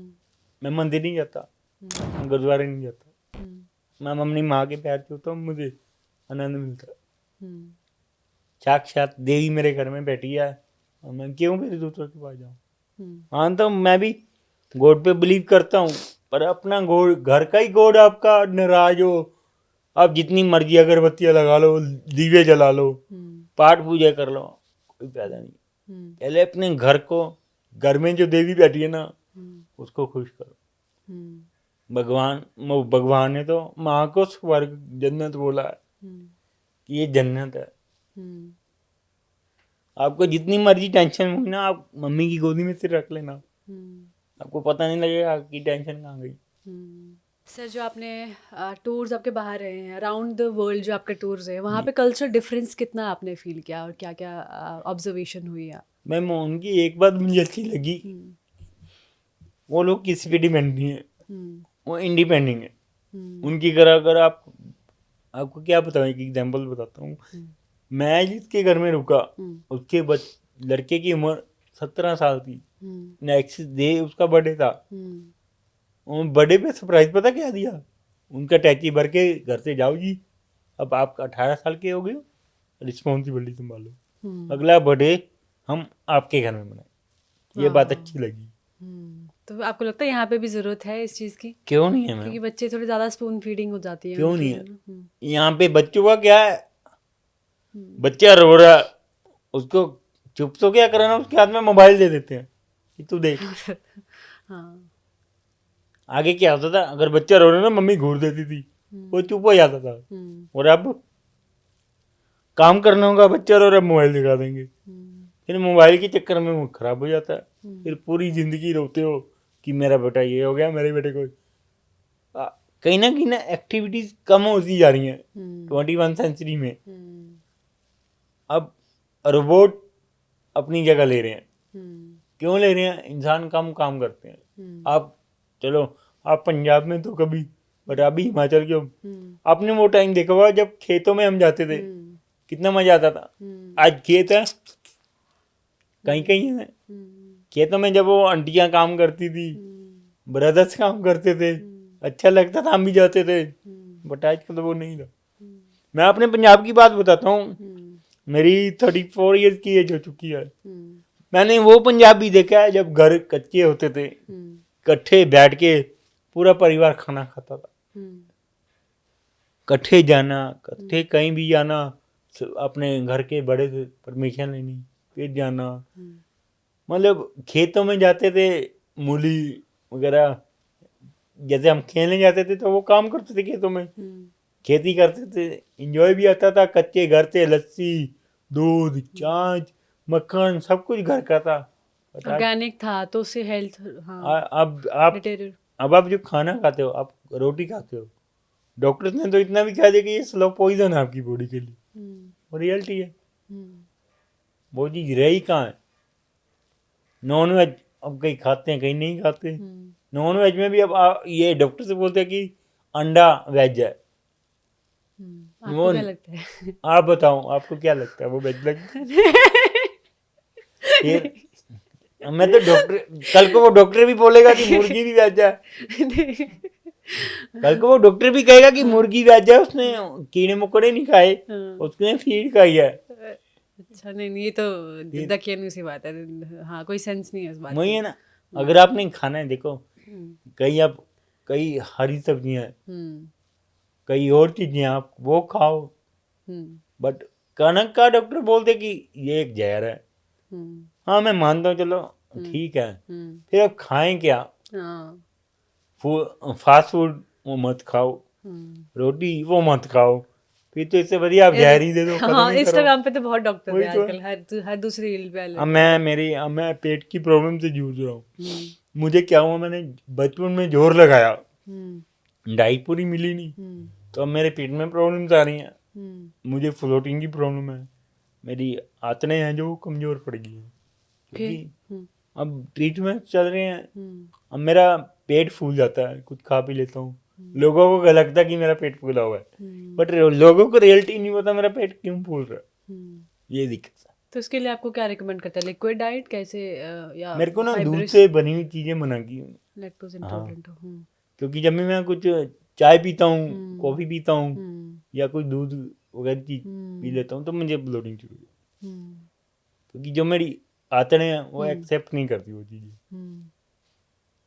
तो अब लिक्विड, बॉडी में लिक्विड ज़्यादा जाता है, खाना बहुत कम किया हुआ है। हम्म होता है मैम, जब स्पोर्ट्समैन, अब मैं भी कितना और कर लूँगा, हम्म 2 साल 3 साल, इसके बाद मुझे भी छोड़नी पड़ेगी। तो आगे ही क्या प्लान थे सर आपके, क्या विजन करते अभी हो तो आप फिलहाल मैम गवर्नमेंट जॉब अपनी जो है उसको एंजॉय पहले, कर रहे हो अपनी जॉब को? हाँ मैम इंजॉय कर रहा हूँ, मेरा स्टाफ बहुत अच्छा है, हम्म सपोर्टेबल स्टाफ है, हम्म स्पोर्ट्स कोटे में हूँ, हम्म तो वो भी प्राउड फील करते हैं जब मैं उनके पास बैठा होता हूँ, तो लोग आते हैं कि फ़ोटो करवानी है सर उनके साथ, हम्म तो वो हैप्पी होते हैं हम्म कि हाँ हमारे को एक हीरा मिला है। हम्म घर के पास में ही है नगर कौन सा, हम्म जहाँ मैं लगा हूँ। हम्म तो ईओ साहब बहुत अच्छे हैं, हम्म एडीसीएस हम्म डीसी सर बहुत अच्छे हैं मेरे। हम्म तो मतलब कुल मिला के कई अच्छे भी हैं, हम्म कई नेगेटिव पॉइंट भी हैं, हम्म बट परवाह नहीं करता, अपने काम से काम रखता हूँ। हम्म सुबह 9 बजे जाता हूँ, फिर 5 बजे छुट्टी, हम्म फिर सेवा करने चला जाता हूँ छोटी बहनों की। हम्म तो चल रही है लाइफ, हम्म बस ऐसी लाइफ चलती रहे।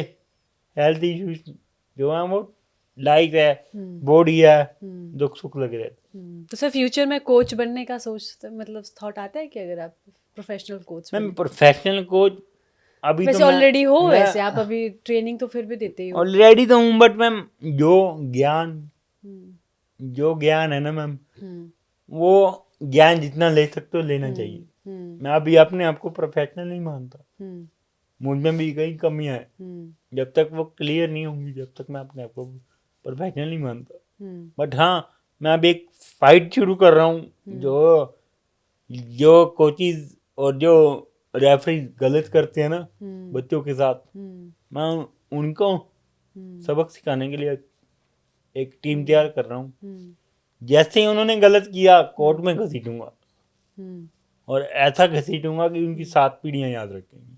हम्म क्या होता है मैम, बच्चे को देखो, मैं भी कोच हूँ, हम्म एक बच्चे को बनाने के लिए पूरी कोच की मेहनत लगती है। लगती है। जब वो अपने फाइट कर रहा होता है, हम्म जिसे कुछ करने नहीं आता उसको जिता देते हैं। क्यों? हम्म क्योंकि वो उसके सेंटर में ट्रेनिंग करता है।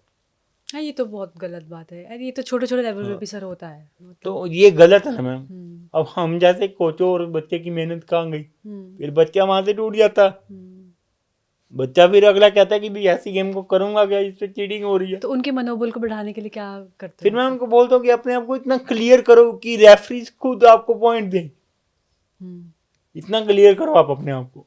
हम्म अब ये मेरे साथ जो आया है लड़का, हम्म ये भी पहले ऐसे ही था। मैंने इसको एक ही बात बोली कि अपने आप को क्लियर कर, हम्म आप में इतना भी फर्क ना हो, जब आप स्कोर लो हम्म तो रेफरी खुद मजबूर हो झंडी निकाले, हाँ हम्म ये परफेक्ट स्कोर है। हम्म ऐसी किक मारो, ऐसे पंच मारो हम्म कि रेफरी खुद खड़ा होके कहे कि हाँ दिस इज ए प्लेयर। वैसे ही काम कल मेरी लड़कियों ने किया, क्लियर पॉइंट निकाले और जीत गए। कॉन्फिडेंस और ओवर कॉन्फिडेंस के पीछे बिल्कुल एक थिन लाइन होती है। जी जी तो वो जी। कैसे सिखाते हो आपको कि वो दायरा कैसे क्रॉस नहीं करना है? देखो, ओवर ओवर कॉन्फिडेंस का ये होता है कि जब जब एक ओवर कॉन्फिडेंस ये होता है कि आपका लगातार मेडल आ रहे हैं, हाँ। गोल्ड मेडल, उसमें क्या होता है कि आप प्रैक्टिस कम कर देते हो कि यार मैं तो जीत जाऊंगा इजीली। तो ओवर कॉन्फिडेंस हो गया, जब वो हार जाता है फिर हार का सामना करना पड़ता है, फिर मेरे पास आते हैं कि सारा मार के, हाँ फिर मैं उसको बताता हूँ कि पहले तू लगा गेड़े, हाँ फिर उसको पहले अच्छी तरह उसको पनिशमेंट मिलती है, हम्म, फिर आगे से वो हाथ जोड़ देता कि नहीं सर मैं गलत था, हम्म, फिर नेक्स्ट टाइम हम इन करता। तो कई बार सर ऐसे भी हो जाता है कि बच्चे जब बहुत जीतने लग जाते हैं जी कॉन्टिन्यूसली, फिर अपने कोच को ही वो सोचने लग जाते हैं कि अरे हाँ मुझे ज़्यादा आता है। वो भी हाँ शायद एज अ गुरु आपको फेस हाँ मैम, करना पड़ा करना होता पड़ता हो है, ना। तो वो करना। उससे कैसे आप वो मैं अपने बच्चे को ना एक बात कही थी जब मैं बच्चों को एडमिशन देता हूँ कि जिस दिन आपको मुझसे बेटर कोच मिल गया हम्म अब जा सकते हैं। हम्म मैं ऐसा नहीं है कि मैं उसको रोकूंगा या उसे बोलूंगा, हम्म क्या पता मेरे ज्ञान में कोई कमी है, हम्म क्या पता उसको कुछ अच्छा मिल रहा है, वो जा सकता हम्म बस। हाँ, उसके बाद जो चला गया फिर मैं उसको हायर नहीं करता, हम्म क्योंकि उसका फैसला था, वो छोड़ के गया। हम्म मैं अपने गुरु के पास, आज 27 साल हो गए मैं एक गुरु के पास ही, हम्म मैं उन पे ट्रस्ट करता हूँ, मुझ पे ट्रस्ट करते हैं। हम्म मेरे हर एक इंटरव्यू में आप उनका जिक्र सुनोगे। हाँ, मैंने फिर भी मैं सुना है। सर अगर आप एथलीट नहीं होते तो क्या होते? आज मैं औरों की तरह व्हील चेयर पे बैठा होता, अपनी लाइफ का वो लास्ट दिन ढूंढ रहा होता, तो वेट कर रहा होता कि कब मैं इस दुनिया को अलविदा कहूँ। ऐसे क्योंकि- मोमेंट्स आए जब आपने गिव अप करने का सोचा, फिर उस टाइम कैसे निकले उन चीज़ों से और कितना टाइम लगा रिकवर होने में? मेरे को जब पैरालाइज हुआ 6 मंथ का था, तो मुझे 10-12 साल लगे थे रिकवर होते होते। बट हार नहीं मानी। मेरे सबसे बड़े मोटिवेशन मेरे पापा थे। उन्होंने कभी मुझे डाउन होने ही नहीं दिया। उन्होंने कभी ये महसूस नहीं होने दिया कि मैं I am a disabled person. नहीं, जब भी मैं टूटता था 2 मिनट के लिए टूटता था, फिर मैं पापा आते थे, क्या हो गया बेटा, बोलता था छोटी मोटी बातें इग्नोर कर, चल ग्राउंड चल, बैग उठा, कुछ छोड़ के आते थे। जब मुझे कोच बोलते होते थे, तो मैंने कई बार नोट किया, कोच पापा को इशारा कर देते थे, मैं संभाल लूंगा। जो मुझे पहले प्यार से बिठाते थे, डाइट देते थे, समझाते थे, वो मोमेंट अच्छे थे, वो टाइम भी बहुत अच्छा था। बट अब जब से हाउस संभाला है, दूसरों की फिक्र लगी जाती है। जैसे कोच गाइड करते हैं, मैं अपने स्टूडेंट्स को गाइड करता हूँ कि वो बेचारे टूटे ना कहीं ना कहीं, क्योंकि मैम 100 में से 1% होता है जो स्पोर्ट्समैन बनता है, और स्पोर्ट्समैन पीरियड बनना बहुत मुश्किल है। अब पेरेंट्स कहते हैं कि आपने पास होना है, आपने पास होना है। कभी आपने सोचा कि स्पोर्ट्स में 3 महीने में रिजल्ट आ जाएगा? आप बच्चे को बोलते हो 3 महीने का टाइम है, रिजल्ट आ गया तो ठीक है, नहीं तो हटा देंगे। स्पोर्ट्स है, उसको टाइम चाहिए मैम, टाइम के बिना कुछ नहीं होगा। जब तक आप उसको प्रॉपर टाइम नहीं दोगे, आपको कुछ नहीं अचीव करेगा।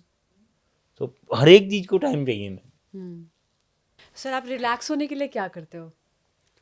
ये रिलैक्स होने के लिए, अपने मूड को फ्रेश करने के लिए ग्राउंड चला जाता हूँ। फ्रेंड्स, जैसे मेरे स्टूडेंट्स हैं, मैं उनको फ्रेंड मानता हूँ, उनसे बातें करता हूँ, उनकी वो अपनी लाइफ की बातें बताते हैं, मैं उनके साथ रह के और इंजॉय करता हूँ। यानी कभी अकेला रहता हूँ ना, तो फिर पापा की याद आती है, फिर वो सैड मोमेंट में चला जाता हूँ। आजकल की यूथ, यंग जनरेशन भी यही करती है, उनको बाहर ही निकलती है, मतलब वही रूम में रहेंगी, सराउंडिंग में। बट मैं ऐसा नहीं करता। मैं जब भी मूड खराब होता है, या लंबी वॉक पे चला जाता हूँ, या घर के पास में ग्राउंड है, वहां पे चला जाता हूँ, या मतलब कराटे की वीडियोस वगैरह देख लेता हूँ, जिससे अपना लक्ष्य न टूटे। ओके, तो आपकी फेवरेट सिटी, कंट्री कौन सी है? सिटी या कंट्री? सिटी खन्ना और कंट्री इंडिया। अच्छा, ठीक है। अब ये पूछोगे क्यों? चलो वो तो, क्योंकि जो प्यार देश में है ना, अपनी सिटी में, वो कहीं नहीं है। आप अपनी कंट्री छोड़कर आप कहीं भी चले जाओ, देश देश है। आप ये नहीं बोल सकते कि मैं इंडिया से नहीं। आप जितनी मर्जी इंग्लिश बोलो, आप जितनी मर्जी सर्जरी करा लो, रहोगे आप इंडियन ही। हाँ।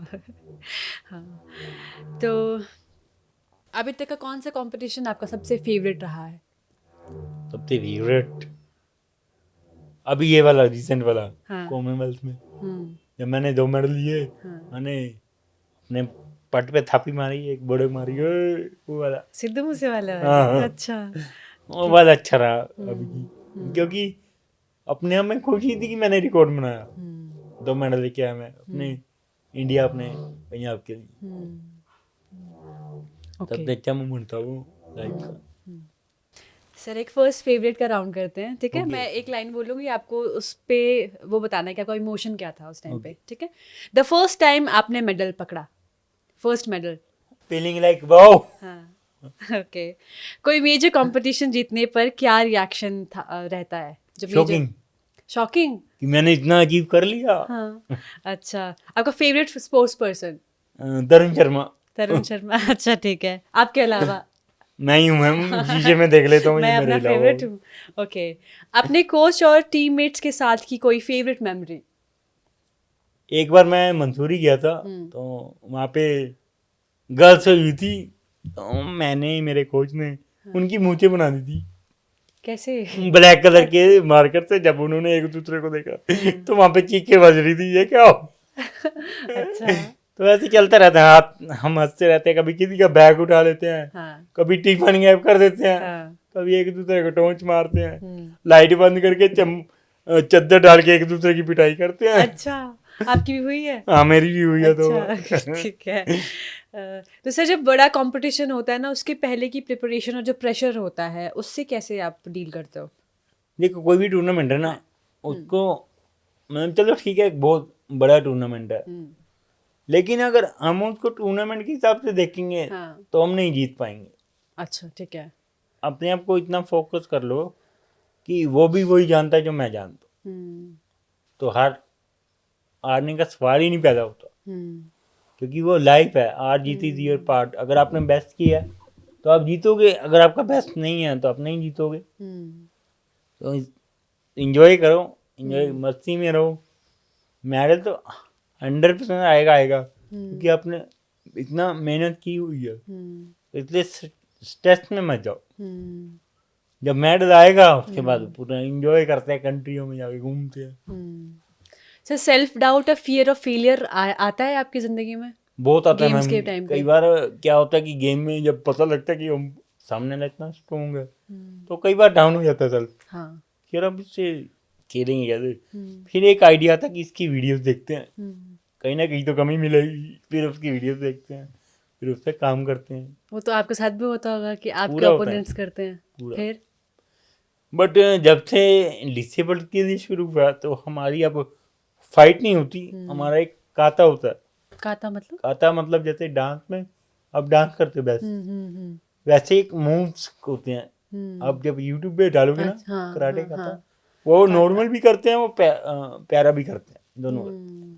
तो सेटबैक्स के बावजूद मेंटली स्ट्रांग कैसे रखते हो? अपने आप को डाउन होने ही नहीं देते। हम्म, जैसी मर्जी सिचुएशन आ जाए, हम्म, अपने आप को पहले ही प्रिपेयर करके जाते हैं कि हम इसको हैंडल करेंगे। हम्म, लाइक मैं आपको एक रियलिटी बताता हूँ, हम्म, स्पोर्ट्समैन और आर्मी मैन, हम्म, इनमें कोई फर्क नहीं है। हाँ, आर्मी मैन देश के लिए सरहद पे लड़ता है, हम्म, हम देश के लिए अपनी अपनी फील्ड्स में लड़ते हैं। हम्म, हम्म, जो काबिलियत आर्मी वाले में है, वो स्पोर्ट। हम्म। स्पोर्ट्स की सबसे अच्छी बात क्या लगती है आपको spirit wise? What is sports में स्पोर्ट्समैन स्पिरिट जो हम हमेशा बात करते हैं? स्पोर्ट्स में आपको डिसिप्लिन मिलता है, हम्म, आपका माइंड शार्प होता है, हम्म, आपकी स्पोर्ट्स की वजह से एक समाज में अलग पहचान बनती है, हम्म, आपका रुतबा अच्छा लगता है। जब आप कहीं से जाते हो हम्म, तो अगला वो कहता है कि वो दमदार फाइटर जा रहा है। हम्म, तो आपके पेरेंट्स का नाम होता है, जब आपके पेरेंट्स को कोई मिलता है हम्म, तो वो बोलता है कि ये तरुण के पापा हैं। हम्म, तरुण कौन? जिसने अपने देश की मेडल लिए। हम्म, तो ये चीज़ें अच्छी लगती हैं हम्म, स्पोर्ट। हम्म, स्पोर्ट्स पीरियड मैं तो यही कहूँगा कि हर एक घर में होना चाहिए। होना चाहिए। एस्पायरिंग पैरालंपियंस के लिए आप क्या टिप्स देना चाहेंगे? वो तो पहले ही मैम पैरा ओलंपिक्स मेडलिस्ट हैं, तो उनको आगे गाइड करना चाहिए औरों को, हम्म, बच्चों को भी गाइड करना चाहिए, जो उनकी तरह और जो जो बनना चाहते हैं। जो बनना चाहते हैं उनको गाइड करना चाहिए, हम्म, ताकि वो प्रॉपर एक जिस मुकाम पर देखो, आज मैं जिस मुकाम पे हूँ, हम्म, मेरी जगह पे कोई ना कोई आएगा, वो तो रियलिटी है। हम्म, तो क्यों ना हम अपने आप से चुन के उसको आगे लेके जाएं। हमको तो सब कुछ पता है कि कैसे करना है, हम्म, बट वो जो नया है उसको बेचारे को कुछ नहीं पता, हम्म, उसको आते आते वो टाइम लग जाए। तो इसलिए यही मैं सजेस्ट करूँगा कि आप जितना हो सके उनको ऊपर लेके जाए। तो सर एक स्पोर्ट्समैन में किसी भी कोई भी गेम फील्ड हो, ठीक है, तो उसके अंदर इनसिक्योरिटीज होती हैं और स्पोर्ट्समैन की क्या इनसिक्योरिटीज होती हैं? मैम कोई? कई कैटेगरी हैं जिसमें हमें रूल वाइज चलना पड़ता है। हम्म, जैसे अब आप मुझे देख लो, मेरी गेम में वेट और एज के अकॉर्डिंग फाइट करते हैं। हम्म, कई गेम्स हैं जिनमें अंडर 19, अंडर 14, अंडर 21 गेम्स होती हैं जिनमें हमें पार्टिसिपेट करना होता है। बट उनमें क्या होता है कि उनमें पूरे प्रूफ लगते हैं कि आपकी एज इतनी है और आपका वेट इतना है। हमारे कोचेज यहाँ से वेट को भेज देते हैं, तो वहाँ पे जाके एक बार आपका मेडिकल होगा, आपका सारा चेकअप होगा, तब वो अलाउ करेंगे कि आप जैसे बट नॉर्मल पर्सन के ये रूल है वैसे हमारे भी रूल है। तो एज का प्रेशर रहता है इस पे ना कि एज की वो नहीं, एक क्राइटेरिया? ऐसा है मैम, देखो डिफरेंट डिफरेंट होती हैं। जैसे अंडर 14 होगी, अंडर 17, अंडर 19, फिर सीनियर कैटेगरी चल जाती। हम्म, तो जो जिस कैटेगरी में खेलता है वो उसी में उसको डाल देते हैं, वो खेलने चला जाता है। ठीक है। आप अपनी विक्ट्री को कैसे सेलिब्रेट करते हो? विक्ट्री मैम, विक्ट्री को तो आपको बता ही दिया कि हो 5 रहा है। मिनट के लिए सेलिब्रेशन होता है। जब इंडिया आते तो कोई सेलिब्रेशन नहीं। अच्छा, चल I really hope so sir इसके बाद के बट जो भी मेरी आप जीत के आओ। फैमिली, हाँ। मेरे मदर वो सेलिब्रेट करते हैं, हम्म, केक वगैरह काटते हैं, मेरे स्टूडेंट केक हम्म, काटते हैं। हम्म, आई प्राउड फॉर कि मेरे स्टूडेंट मेरा साथ देते हैं। हम्म, अब मेरे पास एक मेरा स्टूडेंट है, हम्म, वो जट फैमिली से, वो रेसलर है। हम्म, तो कभी भी लड़ाई होती है तो वो सबसे पहले बोलता है हम्म, कि आपने मेरे गुरु को बोला तो बोला गया। हाँ, तो ऐसे ही मेरे स्टूडेंट है, हम्म, कुछ भी मुझे होती है प्रॉब्लम वो हम्म, पहले पहुंचते हैं। ओके, यानी मेरे स्टूडेंट नहीं, मेरे भाई हैं। हम्म, मैं तो यही कहूँगा। हम्म, ये कहते हैं ना कि स्टूडेंट्स को भाई नहीं बनाना चाहिए, नहीं, हम्म, मेरे भाई हैं सबसे पहले। हम्म, मेरी बहनें हैं छोटी। हम्म। तो सर एक बड़ी विन के बाद अगले गेम के लिए कैसे प्रिपेयर करते हो? वही मैम, वही रेगुलर शेड्यूल होता है। हम्म। बट हाँ, थोड़ी कैसे मेंटेन करते हो कि सर आपके सर पे ना चढ़े वो आपकी जीत? मैम अपने आप को, वही है ना कि अपने आप को इतना बिजी कर लेते हैं कि वो चीज़ की डिप्रेशन आई ना, माइंड में आई ना, हम्म, कि हम खेलने जा रहे हैं। बस हम ऐसे करते हैं कि ये नॉर्मल है।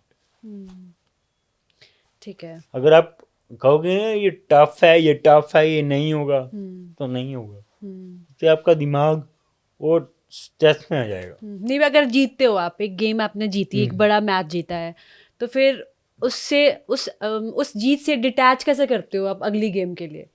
उसी से मैम, जैसे अब देखो, अब मैंने वर्ल्ड चैंपियनशिप खेलनी है, हम्म, तो मैं उसको पूरा प्रिपेयर करके जाऊंगा। हम्म, मैं अपने आप को इतना स्ट्रांग बना लूंगा कि अपना बेस्ट वहां जाके देना देना है। हम्म, मेडल आए ना आए वो बात की बात है, हम्म, लेकिन अपना बेस्ट देना है। हम्म, तो वो हम पहले ही माइंड में सेट करके जाते हैं कि हमने ये करना है तो करना है। ओके। तो सर आपकी बकेट लिस्ट की बात करते हैं कि आपकी बकेट लिस्ट में क्या क्या है विश लिस्ट में। ठीक है। A country you want to visit. Country तो सारी विजिट ही कर ली अब। कर ली? कोई अभी क्या, कोई छुट्टी नहीं है? कनाडा रहता है, कनाडा देखते हैं, कैन सोचते हैं। ठीक है। कनाडा ने 4 बार रिफ्यूज दे दी, क्यों? अब पता ही नहीं लगा। अच्छा। वो कहते हैं कि मैं वहाँ जाके वापस नहीं आऊँगा, बट मुझे कुछ नहीं समझ आया कि उन्होंने ऐसा क्यों बोला। स्ट्रेंज है। एक्चुअली मेरे पास अमेरिका का वीज़ा है। हाँ, अमेरिका जैसी कंट्री को छोड़ के मैं इंडिया आ गया, तो मैं उनकी कंट्री में क्या करूँ।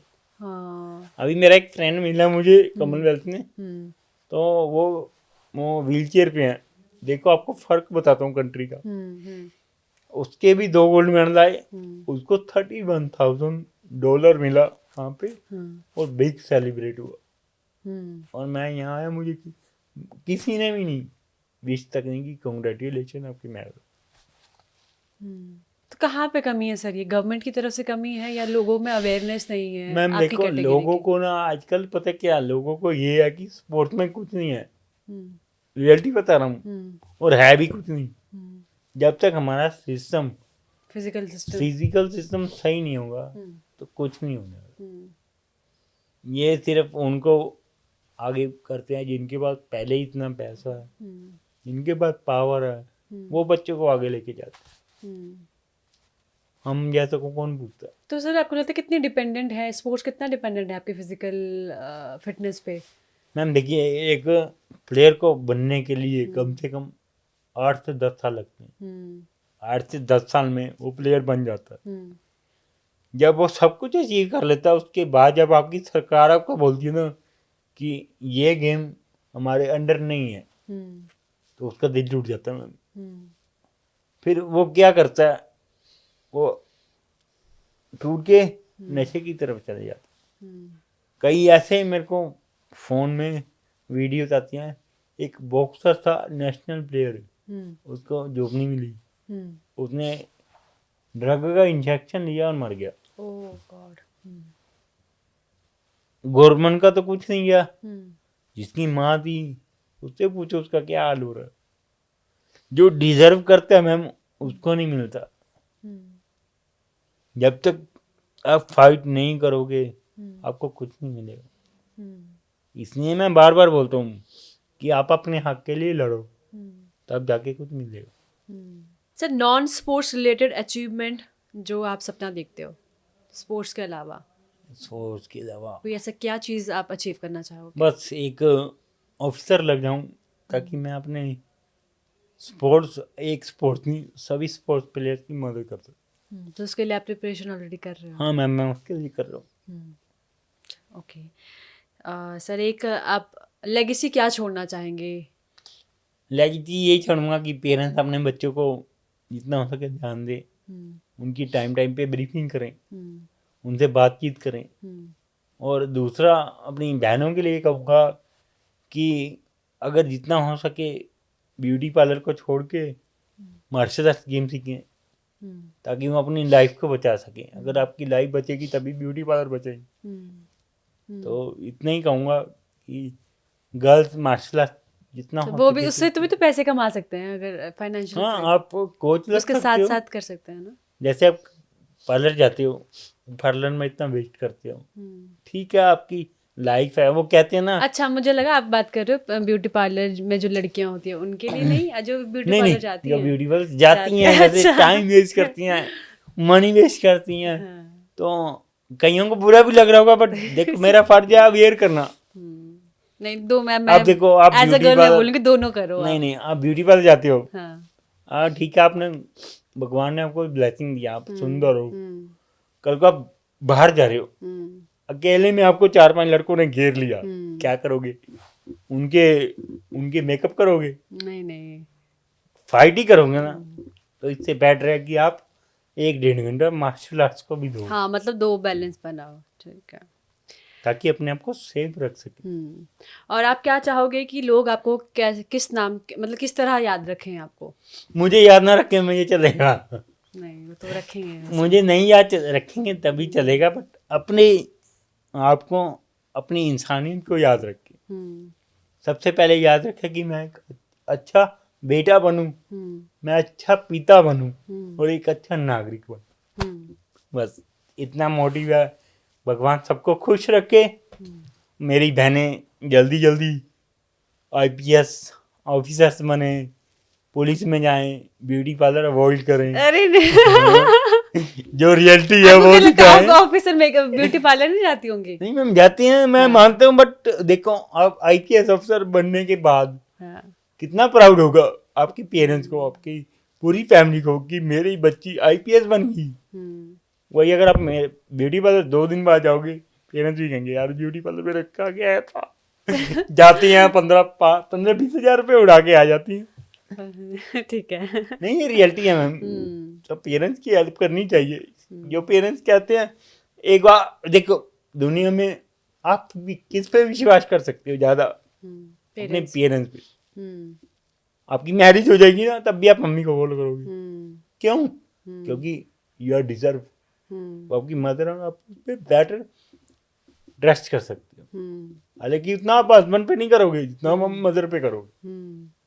यही डिफरेंस होता है। ट्रू। और अपनी ऑडियंस को, अपने चाहने वालों को, आपके सपोर्टर्स को आप क्या मैसेज देना चाहोगे? मैं यही कहूँगा कि सपोर्ट करते रहो। मुझे नहीं, मेरी तरह और प्लेयर्स भी हैं जिन्होंने बहुत अच्छा अचीव करा है, तो उनको सपोर्ट करो। अगर छोटी मोटी सपोर्ट रहती है तो मुझे भी कर देना। ठीक है, खुश रहो, आबाद रहो, अपने आप को, अपनी लाइफ को एक ऐसा मोटिवेशन लाइफ बनाओ कि दुनिया आपको याद रखे, ना कि ऐसा बनाओ कि आपको दुनिया कोसे। तो बस मेरा यही मैसेज है। अपनी बच्चों का ध्यान रखें, क्योंकि आने वाला टाइम बहुत डिफिकल्ट होता जा रहा है।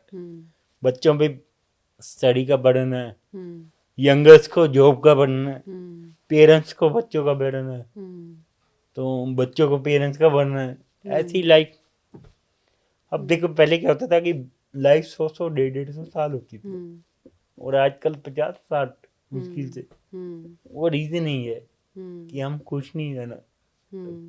हमारा क्या कि अगर सामने वाला अगर तरक्की कर रहा है तो जलते हैं। क्यों जलते हो तुम? कोशिश करो, तुम मुझसे बेस्ट कर सकते हो, जलना छोड़ो। ठीक है। अगर आपके, जैसे हाइपोथेटिकल क्वेश्चन है, आपके बच्चे होते हैं तो वो कोई प्रोफेशन चूज करना चाहते, आप चाहोगे कि आप उनके लिए चूज करो, या वो जो चूज करेंगे अपने कभी भी नहीं। जो उनको बेटर लगेगा वो करेंगे। अभी मैंने भाई का लड़का हुआ है, ब्रदर कह रहा था कि इसको स्पोर्ट्स में डालना, मैंने उसे मना नहीं, जो ये करेगा जो ये चाहेगा उसी में जाएगा। Same for the girl child also. हाँ, दोनों। मेरे लिए बॉय, मेरे मतलब जो ब्रदर है उन्होंने कहा कि लड़का होना चाहिए। मैंने कहा क्यों, दोनों इक्वल है, कोई दिक्कत नहीं है, लड़की है या लड़का है, हर एक अपनी किस्मत लेके आएगा, हमारी किस्मत थोड़ी ना लेके जाएगा। चलो, ये सुन के मुझे बहुत अच्छा लगा as a girl, if I say that. तो तरुण जी, आपसे बात करके मुझे सच में बहुत ज़्यादा अच्छा लगा, है ना। Thank you. तो ये थे तरुण शर्मा हमारे साथ। इनसे बात करके मुझे बहुत सारी इंसाइट मिली इनके स्पोर्ट्स की और इनके लाइफ के स्ट्रगल्स की। और आई एम रियली श्योर कि आप लोगों को भी बहुत ज़्यादा इंस्पिरेशन मिली होगी इनके इस पॉडकास्ट और जो भी हमने कॉन्वर्सेशन की। तो इसी तरह के पॉडकास्ट को देखने के लिए हमारे चैनल को लाइक, शेयर और सब्सक्राइब ज़रूर करिएगा। Thank you so much for watching. मिलते हैं नेक्स्ट एपिसोड में। Thank you.